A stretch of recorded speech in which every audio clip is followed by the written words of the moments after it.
কিছুদিন বিদেশে ছিলাম আমার নিজের চিকিৎসায়। তো আমি সোশ্যাল মিডিয়ায় দেখেছিলাম, তো আসার পর দূরের ঘটনা জানলাম। তো এখন আমি যেটা দেখলাম, বাস্তবেই ওর উপর যে আক্রমণটা হয়েছে, এটা আমার মনে হলো আক্রমণটা খুবই উদ্দেশ্যমূলক। এটা আমার কাছে মনে হচ্ছে না যে এটা একটা মারামারির মধ্যে কিংবা পিটাপিটির মধ্যে ঘটনা ঘটে গেছে। আমরা তো জীবনে এই ধরনের বহু ঘটনা ফেস করেছি, তো আমরা কিন্তু এই ধরনের একটা অমানবিক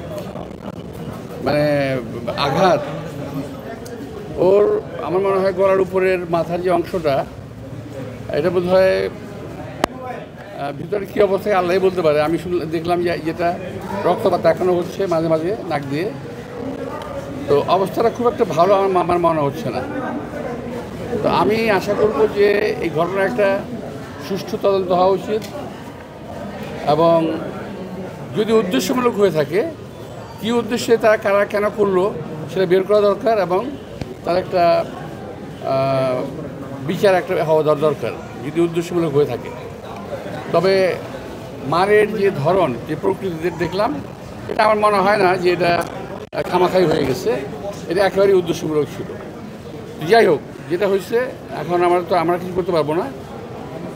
আমি শুনলাম সরকার সদয় হয়েছে, বলেছি যে তাকে বিদেশে পাঠাবে। তো বিদেশে পাঠানো যে কথাটা শুনলাম খুব ভালো লাগলো, কিন্তু এখনও পাঠানো হয়নি, এটা আমার কাছে ভালো লাগলো না। এখন আমি জানলাম, বললো যে আজকে এবং গতকাল এবং আজকে বন্ধের দিন ছিল। এই ধরনের একটা ঘটনায় বিশেষ ব্যবস্থায় তাকে বিদেশে পাঠানোর একটা প্রক্রিয়া করা উচিত ছিল, বিশেষ ব্যবস্থায়। এটা হলো এক নাম্বার। আর সেকেন্ড হলো, যেখানে পাঠাবে বিদেশে পাঠিয়ে দিলাম, সব কিছু শেষ হয়ে গেল, এটা কিন্তু বিষয় না। আমার বিষয় হলো ওর কোথায় ইঞ্জুরি হয়েছে, আমাদের দেশে ডাক্তাররা এটাকে বের করতে পেরেছে ওই ইঞ্জুরিগুলো কোথায় কোথায় হয়েছে। সেই ইঞ্জুরির ট্রিটমেন্ট বিশ্বের যে দেশে ভালো হবে আমি মনে করি সে দেশে নেওয়াটাই বেটার। ইতিপূর্বে আমাদের এক সময়ে রাশেদ খান মেনন, আসম আব্দুর রব, তাদেরকে বিদেশে পাঠানো হয়েছিল প্রক্রিয়া অনুযায়ী, এবং বের করা হয়েছিল কোন জায়গায় আঘাতপ্রাপ্ত এবং কোথায় ট্রিটমেন্ট ভালো হবে। বিদেশে পাঠিয়ে দিলাম কোথাও এক জায়গায়, তাহলে কিন্তু হবে না। যদি উদ্দেশ্য থাকে ভালো করার, তাহলে যেখানে ট্রিটমেন্ট করলে ভালো হবে সেখানে তাকে ট্রিটমেন্ট করতে দেওয়া উচিত। বিশ্বের অনেক ভালো ভালো জায়গা আছে। আমি যেটা আমার সাধারণ জ্ঞান, এই বয়স পর্যন্ত যেটা দেখেছি, আমি এই বয়সে এই ট্রিটমেন্টটা খুব প্রপারলি হবে যদি পশ্চাত্যের কোনো দেশে করা হয়। বিশেষ করে এই ট্রিটমেন্টটা আমি এটা আমাকে আবার কেউ ভুল বুঝবেন না, আমি যতটুকু আমার জ্ঞান আছে তাতে বলছি, এই ট্রিটমেন্টটা সবচেয়ে বেস্ট হবে যদি জার্মানিতে পাঠানো হয়। ওই সিঙ্গাপুর, ব্যাংকক এই সমস্ত ট্রিটমেন্ট আমি মনে করছি না খুব একটা ভালো হবে। বিকজ আমি সিঙ্গাপুরের পেশেন্ট, সিঙ্গাপুরে আমি ট্রিটমেন্ট করি, ব্যাংকক আমি ট্রিটমেন্ট করি, দেখেছি আমি।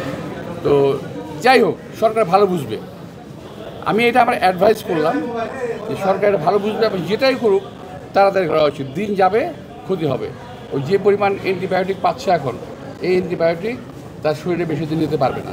এটা আমার সামনে ডাক্তাররা আছে, আমি ওদের খারাপ করেছি, তারা কথা বলেছে। তো আমি ডাক্তারি কোনো প্রেসক্রিপশন দিতে চাই না। আমি চাই ভালো হোক, আল্লাহ তাকে সুস্থ করে তুলুন, এবং দেশের কাজে লাগবে। আমাদের দেশের জন্য অনেক কাজ সে করেছে।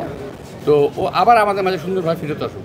তো এই জন্য সরকারকে আমি অনুরোধ জানাবো, যেখানেই হোক ট্রিটমেন্ট করার জন্য তাকে একটা ভালো জায়গায় এবং ভালো তত্ত্বাবধানে, দয়া করে পাঠিয়ে দিয়ে ক্ষান্ত হবেন না, এবং ভালো একটা তত্ত্বাবধানে যে তাকে যেন রাখা হয়।